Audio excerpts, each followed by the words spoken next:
Bonjour à toutes et à tous. Aujourd'hui, nouveau temps, le present perfect. Comme son nom l'indique, c'est un temps qui est lié au présent. Donc on va avoir l'auxiliaire have au présent simple, suivi d'un verbe au participe passé. Et là, vous vous dites tout de suite, c'est un temps qui est composé, car j'ai deux éléments. Un auxiliaire plus un verbe. Qu'est-ce que c'est que le participe passé ? C'est assez simple, en fait vous en connaissez déjà des verbes au participe passé sans le savoir. Pour les verbes réguliers c'est très simple, vous avez simplement à ajouter ed à la fin du verbe. Et pour les verbes irréguliers, c'est pas nouveau, il faut les connaître. C'est la troisième colonne qui se trouve dans vos listes, c'est pour ça que je dis que la plupart du temps vous les connaissez déjà, étant donné qu'on les apprend toujours tous les trois ensemble, la base verbale, le prétérit et le participe passé. Donc là, vous allez enfin en avoir besoin. Ensuite, ce temps, à quoi il sert ? Il nous sert à parler de choses qui se sont produites dans le passé, mais qui me donnent des informations sur aujourd'hui, des choses qui m'intéressent sur aujourd'hui. Donc par exemple, ça peut me servir à faire le bilan d'exploits, des choses que j'ai faites dans ma vie qui peuvent être exceptionnelles, et donc j'en fais le bilan. Mais ça peut être également parler d'une expérience qui a eu lieu, qui n'a jamais eu lieu ou qui n'a pas encore eu lieu. Et enfin, ça peut aussi nous servir à parler d'un événement qui va avoir une conséquence directe sur aujourd'hui, sur le moment présent. On va voir avec des exemples, généralement, ça est clair. Faire le bilan provisoire d'exploit. Là, je vous ai choisi deux exemples de deux personnes jeunes qui, à ce jour, ont réalisé des exploits. La première, she has won 15 gold medals. Elle a gagné 15 médailles d'or. Peut-être va-t-elle en gagner plus à l'avenir. Mais aujourd'hui, je fais le bilan et elle en a gagné 15. Pareil pour le deuxième, Flynn McGarry has cooked for the White House.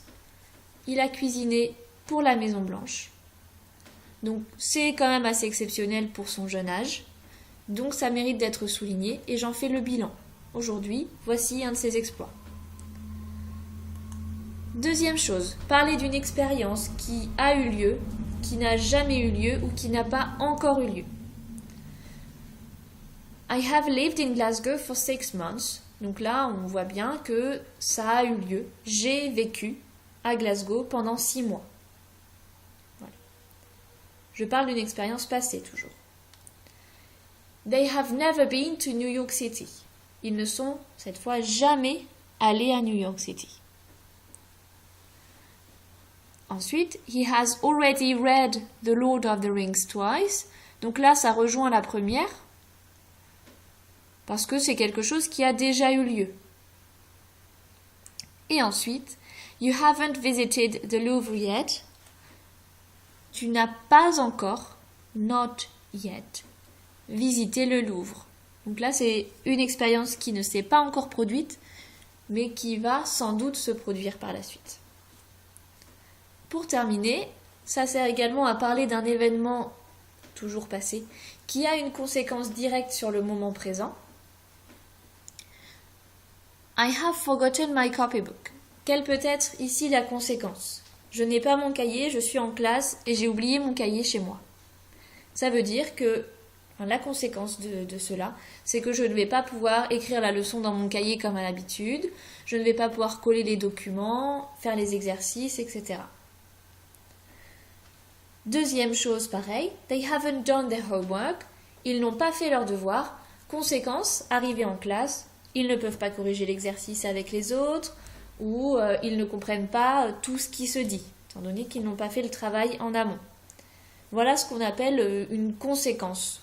La conséquence d'un événement. Alors c'est tout.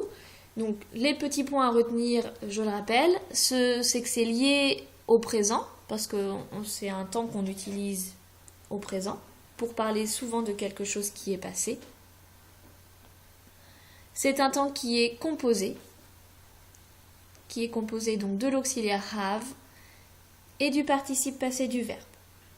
Si vous avez des questions, des choses que vous n'avez pas comprises ou qui vous embêtent, vous les notez et nous en rediscuterons ensemble. Je vous remercie.